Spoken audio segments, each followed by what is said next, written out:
அன்பார்ந்த சகோதர சகோதரிகளுக்கு அஸ்ஸலாமு அலைக்கும் வரஹ்மத்துல்லாஹி வபரகாத்துஹு. ஆடை. நபி ஸல்லல்லாஹு அலைஹி வஸல்லம் அவர்கள் தனது ஆடையை யார் கரண்டை கீழ் பெருமையாக இழுத்து செல்கின்றானோ அவனை மறுமையில் அல்லாஹ் பார்க்க மாட்டான் என்று நபி ஸல்லல்லாஹு அலைஹி வஸல்லம் அவர்கள் கூறுகிறார்கள்.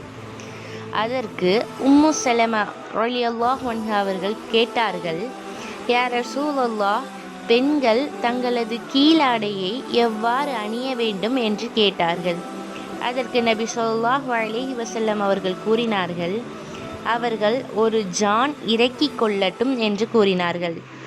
அதற்கு உம்மு சலமா ரலியல்லாஹு அன்ஹா அவர்கள் கேட்டார்கள், அவர்களது பாதங்கள் அப்பொழுதும் வெளிப்படுமே என்று கூறினார்கள். அதுக்கு நபி ஸல்லல்லாஹு அலைஹி வஸல்லம் அவர்கள் கூறினார்கள், அப்படியானால் ஒரு முழம் இறக்கிக் கொள்ளட்டும், அதற்கு மேல் அதிகப்படுத்த வேண்டாம் என்று நபி ஸல்லல்லாஹு அலைஹி வஸல்லம் அவர்கள் கூறினார்கள்.